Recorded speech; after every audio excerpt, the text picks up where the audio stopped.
The live TV, सच सबसे आगे।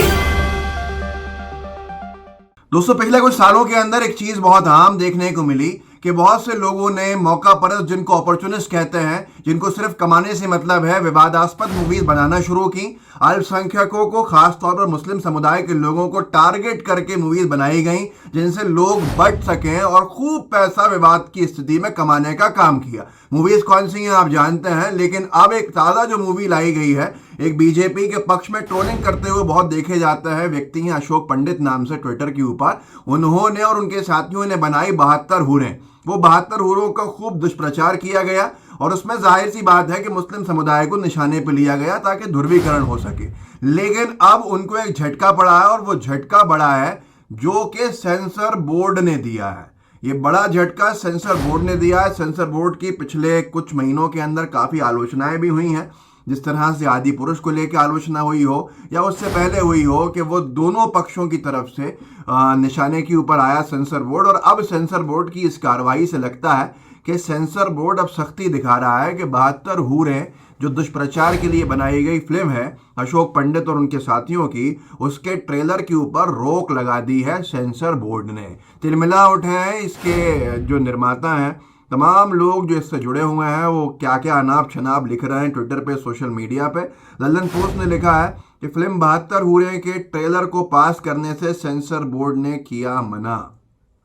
ये इनके पोस्टर पे लिखा हुआ है। लल्लन पोस्ट ने ट्वीट किया है, फिल्म 72 हूरें के ट्रेलर को लेकर खबर है कि central board of film certification ने इसके ट्रेलर को पास करने से मना कर दिया है। मतलब सेंसर बोर्ड ने, सेंसर बोर्ड के इस फैसले को लेकर शायद एक्सपेक्टेड नहीं था, ये उम्मीद नहीं की थी। तो अशोक पंडित ने पीटीआई को जो एक वीडियो दिया है, जिसको भी दिया पीटीआई ने ट्विटर पर डाला है, बहुत नाराज़गी में, बहुत गुस्से के अंदर, इनको क्योंकि उम्मीद ही नहीं थी। इनको लग रहा था कि ये तो सराखों में बिठाए जाएंगे, जैसे कि इससे पहले आदि पुरुष या उससे पहले कश्मीर फाइल्स या द केरला स्टोरी, वो तमाम मूवी के निर्माता बैठाए गए। लेकिन विवादास्पद जब से आदि पुरुष हुई तो सेंसर बोर्ड पर कई सारे सवाल खड़े हो गए, क्योंकि सेंसर बोर्ड ने आदि पुरुष जैसी मूवी जब पारित कर दी और पास कर दी, जिसमें सीधे तौर के ऊपर हिंदू मान्यताओं का अपमान किया गया, तो अब सेंसर बोर्ड को भी लगता है कि देखभाल के करना चाहिए। शायद ऐसा हुआ होगा।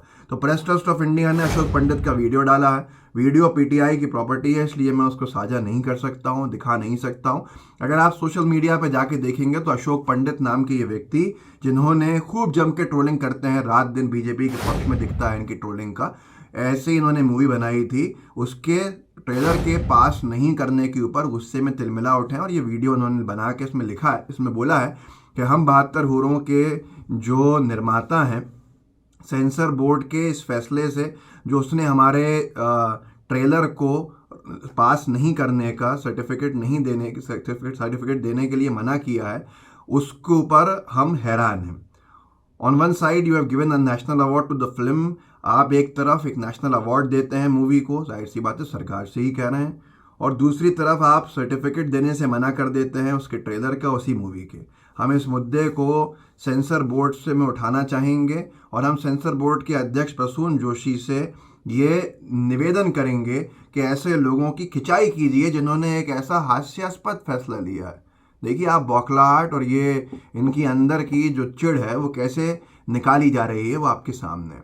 सेंसर बोर्ड कई बातों से निशाने पर आया, चाहे वो कश्मीर फाइल्स को लेकर हो, क्योंकि उसमें दुष्प्रचार था, बहुत से लोगों का आरोप था। उसके बाद द केरला स्टोरी जो बिना तथ्यों के बनाई गई थी, उसका पास होना। लेकिन आदि पुरुष ने हंगामा खड़ा कर दिया। आदि पुरुष में वो लोग जो बीजेपी के समर्थक माने जाते रहे, उन्होंने भी सेंसर बोर्ड के ऊपर उंगलियां उठाई और सेंसर बोर्ड की इस लापरवाही के ऊपर जम के खिंचाई करी।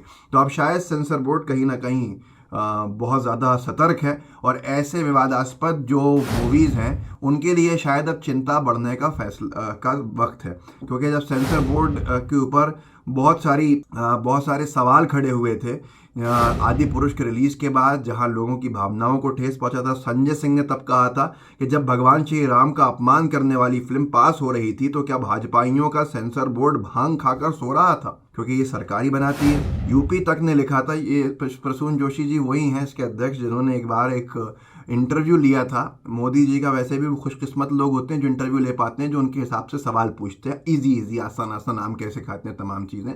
प्रसून जोशी जी वो थे जिन्होंने कहा था कैसे कर लेते हैं आप इतना सब कुछ। मतलब चाटुकारिता की सारी हदें पार हो गई थी। आप इंसान हैं या क्या हैं, सारी चीज़ें। तो वही सेंसर बोर्ड के अध्यक्ष बनाए गए हैं। सेंसर बोर्ड के अध्यक्ष बनने के बाद उनके ऊपर कई सारे सवाल भी खड़े हुए। मैंने आपको सुनाया संजय सिंह जी ने जो सवाल खड़ा किया था। ऐसे ही यूपी तक ने लिखा था शिवपाल सिंह यादव और अखिलेश यादव जी का बयान, जिसमें यूपी तक ने लिखा था, क्या सेंसर बोर्ड धृतराष्ट्र बन गया है। फिल्म आदिपुरुष को लेकर बवाल मचा है, इस पर राजनीति भी तेज हो गई। सभा प्रमुख अखिलेश यादव और पार्टी के राष्ट्रीय महासचिव शिवपाल सिंह यादव ने भी इस पर बड़ा बयान दिया है। और ये तो राजनेताओं के बयान थे। इलाहाबाद हाईकोर्ट में जज साहब ने क्या कहा था वही पढ़ के सुना देता हूँ। लाइव लॉ ने लिखा था, बेंच ने कहा, क्या सेंसर बोर्ड ने अपनी जिम्मेदारी निभाई। ये तो अच्छा है कि ये उस धर्म के बारे में है जिसको लोगों ने कोई पब्लिक ऑर्डर का प्रॉब्लम नहीं क्रिएट किया। यहाँ तो लॉर्ड हनुमान सीता माँ को ऐसे दिखाया गया है कि जैसे क्या ही है। आगे बेंच ने कहा था, जजेस ने, कि ये चीज़ें टू एट इट्स इंसेप्शन रुक जानी चाहिए। पिक्स जो अटैच की गई हैं इन द पिटिशन वो ए कैटेगरी से भी बुरी चीज़ें हैं। और ये सारी की सारी चीज़ें जो थी हंगामा बना था और सवाल खड़ा हुआ था सेंसर बोर्ड के ऊपर। अब उसी सेंसर बोर्ड ने 72 हूरे फिल्म के जो ट्रेलर है उसको रोक दिया है, उसको पास करने से इनकार कर दिया है। 72 हूरे फिल्म जो है, जिसको दुष्प्रचार के लिए आप नाम से ही समझ सकते हैं बनाया गया हो, उसके निर्माताओं को बहुत मिर्चें लगी हुई हैं, बहुत तकलीफ हो रही है। और उनका कहना है कि ऐसे कैसे कर सकता है सेंसर बोर्ड। और यहाँ तक कि सेंसर बोर्ड के चेयरमैन से वो कह रहा है कि जिन लोगों ने ये किया है ज़रा उनकी खिंचाई कीजिए। मतलब इनको पूरा यकीन है कि अध्यक्ष जी जो हैं सेंसर बोर्ड के, वो इनके खिलाफ नहीं जा सकते हैं, क्योंकि कहीं ना कहीं विचारधारा एक जैसी है। बड़ा सवाल यह है कि कब तक आखिर ऐसे लोग पैसे कमाते रहेंगे, लोगों की भावनाओं से खेलते रहेंगे, चाहे वो आदि पुरुष का मामला हो, बहुसंख्यक वर्ग की भावनाओं से खेलने की बात हो, या फिर Kashmir files, the Kerala story, और अब ये 72 हूरे। चलिए, कहीं ना कहीं कुछ बातें कश्मीर फाइल्स को लेकर हम जस्टिफाई करने की सोच भी सकते हैं कि साहब कुछ हुआ था, क्या हुआ था, विवाद था, ये था, उसको एग्जेजरेट किया है, जिसको हिंदी में अतिशोक्ति कहते हैं। और केरला स्टोरी को लेकर हम ये कह सकते हैं कि एक दुष्प्रचार जो चल रहा था उसको लेकर बना दी गई। लेकिन ये 72 हूरे, मतलब क्या नॉनसेंस है। आप खुद सोच सकते हैं कि सिर्फ और सिर्फ हिंदू और मुसलमानों को लड़ाने के लिए जो मूवी बनाई गई है और खूब खुद की जेबें भरने के लिए, उसके जब से ट्रेलर पर रोक लगाई है सेंसर बोर्ड ने, तब से तिलमिला उठे हैं उसके निर्माता। और मैं जानता हूं कहीं ना कहीं सरकार ने बैठे जो उनके समर्थक हैं उनके इस रोक को हटवाने का प्रयास भी करेंगे, लेकिन सेंसर बोर्ड की साख भी अब दाव पे लगी हुई है। तो इस वीडियो को आगे बढ़ाइएगा, लोगों को जागरूक कर सकते हैं, कीजिए। व्हाट्सएप ग्रुप्स होंगे उनमें शेयर कीजिएगा, लाइक टीवी को सब्सक्राइब भी कीजिएगा, बेल आइकन भी दबाइएगा। जय हिंद, जय भारत। द लाइव टीवी, सच सबसे आगे।